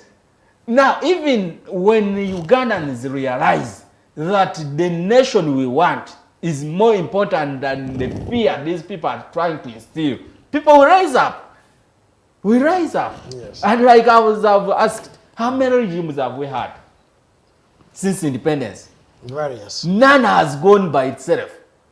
So who are those people? Have we imported the people to come and No. Just how those. But eras changed. This era. Yes, this era. This era we have Mamulia Bisiki. No, this one we are having. It has been manipulated. No, but let me tell you, Buwembo, according to research, by the way, yes, the people of today are less patriotic like the people of the 80s. No, they love less. No, I'm we telling you, we are more. But you see, we are being manipulated. One, tunulire nkuza je batukozeza. Batukuzanga batunyonyola Museveni, batunyumiza stories za Museveni. Museveni oyo yefula kapa. Museveni afuuka emmese. Museveni afuuka pewo. It was purposeful. It was purposeful. And he's one of the last matches. The extent the bannaUganda batono asobola okuyimirira mu kamera n'agamba nti Museveni yabbye ssente z'eggwanga. Museveni yabbye ettaka lyaki lya bannaUganda. Lwaki enkuza gye baamukuzaamu Museveni kapa, Museveni mpewo. So kati wetwogerera wano ayinza okwakola ki? You remember an election we went through? Was it 2006 election? Webagamba nti gundi Wandera Kazibwe yagende Busoga n'abaga nti bannange tie omusajja oli alese n'amasimu alese zi computer ne wamulondera balaba tiki wokoze ki wogitadde. Besigye had a wave in that side of Eastern, but they were Soga at the end stick to Museveni because of the fear that has been yes bajja balabanga tebakoze ki tebabalonze. Then buli lwe tubadde n'akalulu owulira wabeerawo abazeeyi be baleeta ne babawa free air time ne batandika okujjukiza ebyaliwo mu kinaana. Bannaye tetwandyagadde dduka tetwandyagadde entalo. They are speaking reality. The question would be, why is it that every time we talk about a government change for Museveni, that means there is insecurity? So security only thrives when he's the one in power? That is the question. It is also planned for that purpose of instilling fear into people. Yes. That's why wetugenda mukalunga jja y'amagye obalaga nti we mukakyusizanga sinza awangudde amagye gakola ki gakikolako. Kati bannaUganda lwe balimanya nti n'amagye gano sigage nago tegali bulungi, tuwulira okulumangana buli lukya. Yes. Tuwulira kati alwanagana nago. In fact kati poliisi yo alinga ayagittira ddala n'agifeebya kawukumi akawukumi kyovola bati newaleero Lokeki we yafudde mu namagye ku list ey'abasuubira okudda mu kifo kye era olaba bannamagye. Lwaki poliisi ebizibu byerina takyasobola gyesiga? Bw'olaba ensula gye basulamu, olaba endya gye balyamu, olaba entambula gye batambula. Tubakuba muloke mulonde bulungi. And I'm like, because policemen say those things. Yes, even you just imagine when I raise up right now, nengamba nti nekalakasa olw'ekinnya ekiri mu kkubo wali. When they come to tear gas, kakebe tebakakubanze, bakakuba mu kizimbe nga balinga ababuuza mu abali mu kizimbe ekinnya temukiraba. Buwembo wanayogera ne mmwe mukola ki? Musirise. You get it? even bw'otunuulira ekyaliwo 19th November 2020, the massacre after the arrest of Bobby Wine. Over 54, they said 54. Naye njagala ombulire ani gwe bakubanga ali ku front line. Who was that person that was seen being shot at? Ngali ku front line nga alwanira ku mbeera. Tewali. So they shot at those who were in buildings hiding. Lwaki wekwekanga banno bali ku cause? So n'amagye gennyini gali bukuki makoowu tebanyumirwa kulaba nga for example omuchwezo omuto muhozi spokesperson w'abachwezi kati omuchwezo omuto muhozi nga buli dakiika bamukuza bamuyingiza office eno bamukuza bamuyingiza kati be yasoma nabo be bamugobereza be bakuza then bano abagenze mu field ne bakola training ne batuyana nga bo basigala nga balinga bwe bakola ki nga bwe bali nene ekirala bw'obanga wagoberedde gundi ya Museveni speech ye ng'ayogera atandise otukirasifyinga. We have two classes now in Uganda, a class of the parasites, the creators, and a class of parasites. Never parasite. You are a parasite, by the way. Yes, I belong to parasites, yes. According to him. Yes. Ochege, never yali ajja mu Uganda wano yajja na kachi. Gendo osoma katabo ka Master Seed. What did he come with? Ngaba muletera Mr. Buwembo Habib. We have kati olwaleero soye werese creator ne bwamubuuza omulimu gwakola takola ki bw'otunuulira muto we eggulu gy'atudde kati abayimbi abatusomi bonna bali eyo ndi be bawerese creators. What are they doing gye bakoze ki Habib yakyali naffe wano ku studios is the alternative digital. We are streaming live from Makindye Lukulindanganda, where we are situated from, and we are asking the tough questions. And Mr. Buwembo Habib is really having answers, and I'm thinking he's having a ride of his time. Now we are going to delve into another story, and this one is when you look at this particular year, we have moved from the pangas and the machete wielding goons in Masaka. Then we moved over to, the bombs that have been happening in the capital, Uganda. We had one at Digida in Komamboga, the other was at Mpigi in a bus, in a swift bus that was going to Ishaka Bishenyi. We have been having fires that have been going on all over the country, and that brings me to the question of the state of insecurity. I'm not going to say the state of security, I'm going to say the state of insecurity. Now, President Yoweri Kaguta Museveni has over time blossomed in saying that he has the best security in this country, and which brought up a talk that at least Tueba Kakutulo, for 35 years Uganda has been having a bit of peace, but now we are having terror attacks left, right, center. We last had a terror attack in 2010 that claimed over 74 lives. In 2021, we have had the same terror attack. We have had schools being burnt down and various challenges, and that brings up a question. Where is the over 600 billion shillings that Uganda stipulates for the Ministry of Security, being the highest earner from the budget of Uganda? Where is the security today, Mr. Buwembo? Yes. State of insecurity. State of insecurity. Mbadde njogera wano nga nkubuulira pillars nnya ze bakozesa okukola ki creation of fear as number one. Esatu mbadde sizoogedde naye just briefly eddako ey'okubiri it is use of money. Bakozesa sente, use of money. Just look around, abantu abadde bayimba tuli mu struggle, where are they? No, abadde extorting. Yes, where are they? Bonna agenda nga oba trading about babateza obunyebwa bwaki bwa sente. Tulina teacher elumbuye bwe baga ndi bamusibye ensi yasituka. Sisi was released because he announced, I've been released, now I'm a free man. Where is he? And where has he left his class? Obudde bwa lesson buli lesson etuuka nenga omusomesa atakola ki akayingira class yalekawo class monitor. You see, when a teacher is not seen, anyone can raise up naga tujira tuyita itamu. Waliwo ayita itamu. No, babwe wadde class teacher yaleka tatugambe nti ono class monitor ono deputy wange. Achetereza omanye komera serious. He's not alone. Full figure. full figure yomu kubaleta ekigambo ekigamba tubaguddemu Besigye na Museveni bebaki bebamu kakati aliwa kato ashbag yomu kubagamba bukyali buno bubadde bukola ki otuzoganya kakati kyeze atuko where is he mention if Bajo, the architects of this world, where are they? Use of money. Bogenda kala abo babadde bakazanyikiriza. Genda mu bantu abadde formidable nga they are in politics, leaders. The Bet Kamias, the Sebugwaos, the Anita Monks, the Abdul Katut of this world, and more others. Use of money. Then that use of money has been also used to divide the organized social communities. Genda ekiri Mengo, genda ekiri mu Catholic Church, genda ekiri mu church ebyempiira, genda ekiri mu industry ya music olwaleero. Genda anywhere you can mention, genda mu community yafe y'Abasiraamu. Use of money.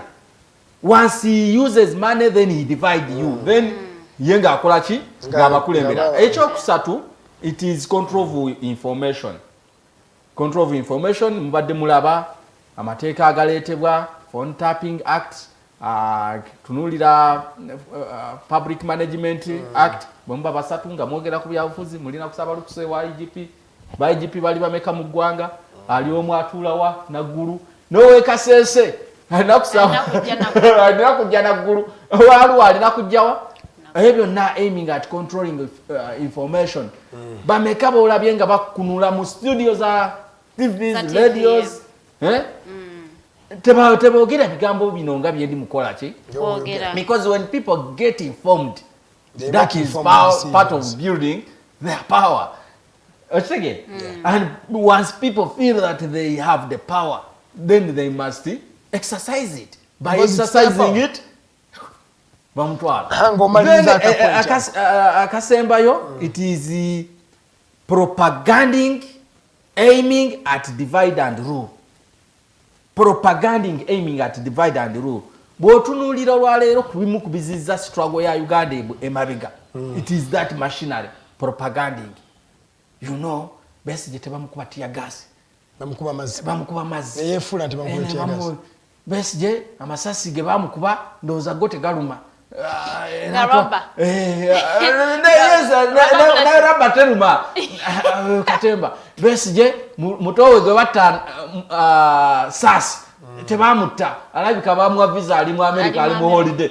That kind of. Era obadde otuuse ekiseera nga ne bw'otambula ku street people say Besigye oyo tetumutegeera. You get it? Ababadde boogera olwaleero bonna situlago bagidduse baliwa abadde abakozesa.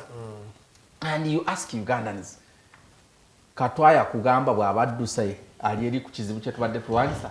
Full figure adduse, Lumbu yadduse. Lwaki totandika mulimu gwa kulimbulula abantu? Obusajja buno bwalina mission enkambwe gye tuguddeko eyo tufubugazaako mu 7 n'abachwezi be.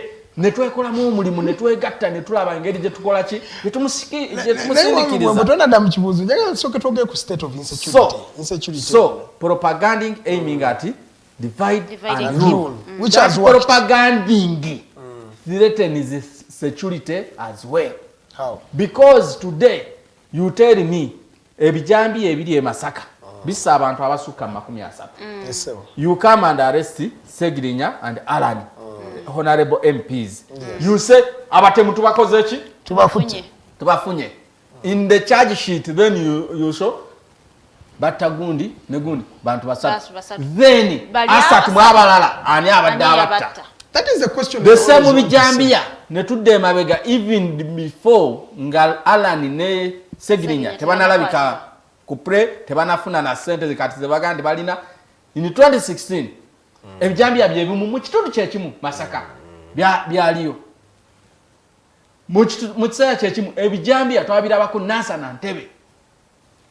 Ebijambia byebimu tubisoma mu byafaayo Museveni yennyini nga yeewaako obujulizi. Yes. Mukaseera kali wakozesa ku bijambia.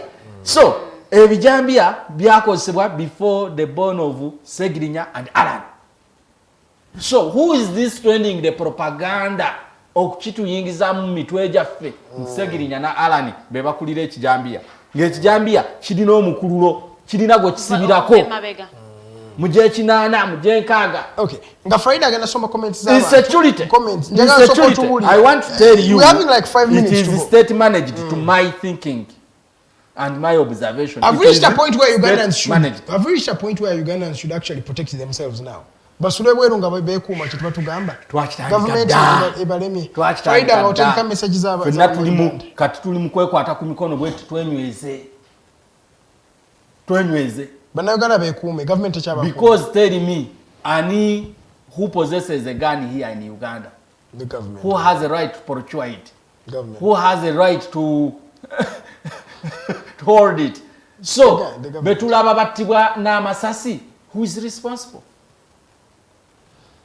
So nze naawe abatajirina tulina kukola ki kwenyweza tulina kwenyweza njagala ombulireyo omwaka gumugokka.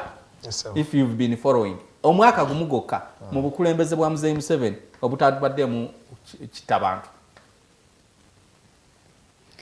96 basawo embeera ne ya bomu kati etandise basipaka old paka ne baddira abasiraamu ne babakwata baseka lwazabo baseka ne amiru umakati Muhammad Kamoga abadde kubugwa wanguse yakadda mu Uganda ne babayiganya abasiramu bebatega bomu abasiramu bebata bomu zaako maddi ne tuziraba wano ku mulembe gwa Kayihula ojjukira story gyatunyumiza omusajja ali shababu alinye basi kakati basi etuse ebifaananyi bibino bannaye tumunoonya amulabako milioni 2 story yakomawa ojjukira bomu World Cup kabalagala zakomawa which year dakika 10 zembuzayo show okugwa ngenda yitako mu comments kati nnyo tulioke ate tuwonzike show omukyala Priva Chacha agamba moderator please suggest the best option instead of discouraging us from the cause. Nakauchi Agnes agamba thank you Honorable Buwembo, we are People's Front for Transition. Pia kabla agamba twegatte tulumbe twetaase ash PFT. Omusajja Matov Ibra agamba twegatte Commander Buwembo gwasobola. Ngenda yitako questions 2-3 nazo nziyitemu. Rogers Tuyahawa agamba as people get more divided, even those in opposition, who should be leading the mass uprising or whatever you intend to do? How will it happen when the people you want to stand up and the leaders themselves are not on the same line? Kuba tulaba ku PFT tetunalabayo mukulu power. Abantu abamu tetunabalabayo ono musajja wani NUP agana power aveyo kale power mwali era even ne rukunjiri yabaddeyo mulonchi twali naye bushenyi jali he has been everywhere. But let me tell you one thing, Ugandans enchuka gye mwagala bwe mugitunuuliza mbakulembeze tegenda kola teriwo because like as I've said the dictator used 4 pillars creation of fear, use of money, propaganding and control of information. Njega abategeeza abakulembeze bamwe kyangu oba manipulatingira mu bintu ebyo abamu babawa ssente ne batuula n'abeera bw'ati. Njega kubuuza for example bwe twalinga tujja wano mu kaluka 221 omu ku basajja abaatalaga studio zonna n'abeera ku buli kadaala ng'ayogera n'ebiyenje nga bikunkumuka bamuyita Abed Bwanika. Era kuluno fenga magalatiya kuluno kigenda kuluno kuva lwe yagenda mu parliament n'alayira ani yali azzeemu okuwulira ekigambo kya Bwanika kati ali mu legislating and how many laws how often by the way he's a good speaker. How often have you seen him on the floor of parliament he's pushing what has he said about his colleagues bali mu kibiina kyekimu bali mu house yemu about Segrinya and Alan? What has he said? So let me tell you one thing, bwe munatunuulira abakulembeze bwe muti mwene mulowooza nti no you are spectators, forget about the change. Chovola ntwas to say tugende mu bantu Anthony Rubanga agamba. What should be done to put things right? The people keeping the dictator are your own sons and daughters. The people taking government drugs and accessories are your brothers and sisters. How will the system overhaul be done? And some of us on this forum are of no difference with them. Yes, right. It is a very good question. Very, very good point. It is a very good question. That question, you must ask it to yourself. What is it that I'm doing? Because you are also son to somebody. You have a daughter of someone close to you. You ask it to yourself, what is it I'm doing? You ask her the same question, what is it that you are doing? At least for me, I'm here. I've said it out. I'm doing something. Best is in Bushen and the group. They are doing something. If every one of us does something, then Museveni is no more. And he's Bachozi's thing. Bachozi who used to disappear. Ojjukira bulungi tubadde mu kiseera kuva lwe twava mu kalulu. Tubadde mu kiseera bannaUganda enyuma. Tubadde mu kiseera nga Museveni kati yatusetingira debate. Yeah. Beiro no beiro. Netudda ku beiro. Parish modo. Netudda ku parish modo. At one time twalaba Anita Amonga atudde ng'asindika abaka ba parliament. Mugende munoonyereze ku myoga. Era netulaba ng'emitwe badduka wage. N'abo opposition balese report yaki yemyoga. Abo opposition be bamu. Twali mu kaluka 21. Sente z'emyoga ozajjira. Ne tukuba enduulu nti sente zino zizeggulirira baki? Balozi. Kati emitwe gye egimu gye gidduka gireeta report. Tekiseera ekireesezza PFT. Kati we are setting the alternative agenda. And everywhere you go now, people are discussing the transition. Okay. Abantu badde tutuuse mu kiseera nga bateekateeka muhoozi. 27 nga babayiseewa ku Sheraton, the friends of Muhoozi. This is the time now we are discussing the transition. Transiting from the Bachwezi to the people, to the Ugandans. You know, Farida muze chimuzo Mariza Buwembo Habib njagala tunyonyolera lwaki na kuzina ba political activists mukola nnyo politics owo mugati kigati team to that difference to jalwa bijirwa gamba yagala milioni 10. Yes, njagala in difference with Bigirwa's act. Njagala kutegeeza si buli avaayo na chacha na kubendu nti olafuusa activist or wafuusa political activist. Tunyonyole. I've been in this thing since 2006.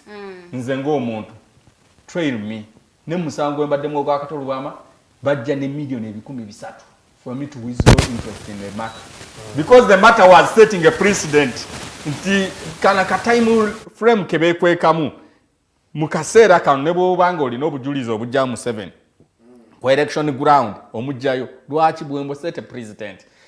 Bangi bazze nga naddala you know abantu bano abali mu art balina ekyobugagga abalala kye batalina. Omuntu ali mu art ye muntu awandiika oluyimba n'alukuba bwe lubanga luli ku love bw'obanga oluwuliriza n'owuliranga yenna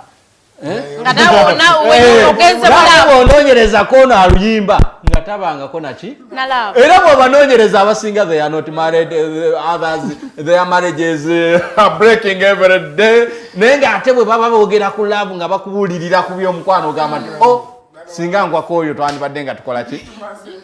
Bw'ayogera ku lutalo oyinza ogamba nti teri mulwanya amusinga.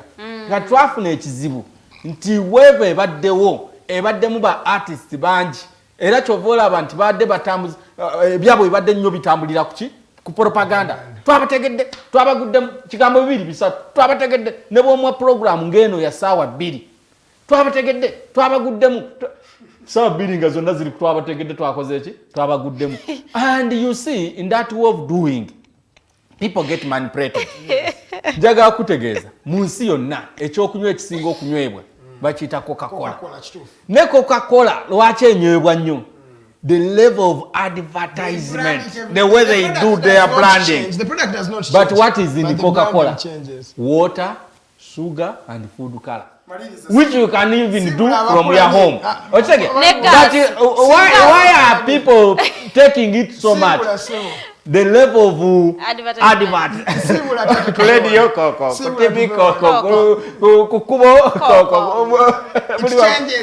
So, kakati boita ba activists. Rumbuye, bijirwa jeno, katwashibaga, edimutwe. Sibula abakola mukuru Buwembo Habib tuve wano badde. Badde wa mukisa nnyo okwebwa akadde kano. Kansabe nti omanyi platform ezezimu boyogera amazima nga bwenjogedde nti Museveni atufugira kupiira azinya nga mwe ne creation of violence. Abamu osanga ali ka red card. Tokkirizibwa kudda wano. Kansuubira nti byenjogedde temumpe red card.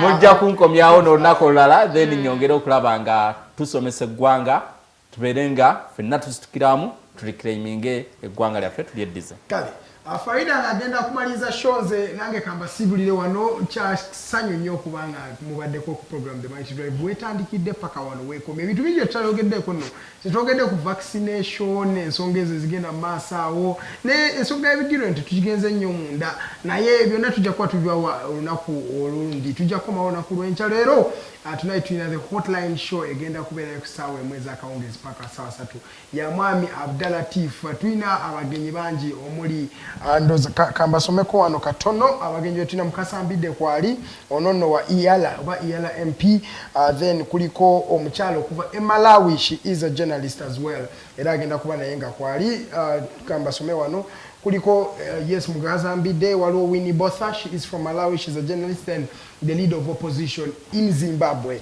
Honorable Nelson Chamisa is the president of the MDC in Zimbabwe. Comrade Tiff yagenda okubanga moderating then tugenda kubeerako n'omukyala Ambassador Sempala ajja kubanga naye kwali ku program y'olunaku olwayo temusuba ku ssaawa emu ey'akawungezi paka ssaawa 3 tugenda kubeerawo ndowooza nze mbasiibulidde wano Farida amalize. Omusajja agambye mbunno ba artist bayimba bye batakola natugamba wevu ebaddewo yali yaba artist ebigambo si byange akitegedde kubira mukama engalo ez'amaanyi. Farida Bikobere manya gange nkoze ne Rogers tuyahabwe ku kamera omukulu Jeremiah Mukibi ne Teddy Tenjo batudde wali eri mu control room ate mukosi Arnold Anthony directing the show y'olunaku lwaleero mwebale kola besimenye manya mubadde bangi naye nga ate mbebaza bwebaza tusinkane olunaku lw'eggulo olunaku lwaleero essaawa emu ey'olweggulo nga tuli ku hotline n'omukulu Abdalatif ngate nabo banyumyamu ebintu ebimwe oba ebirala abalabi bamulangira mbajjukiza mulangira wa Friday siwancha so tusinkane olunaku lw'enkya. See you then.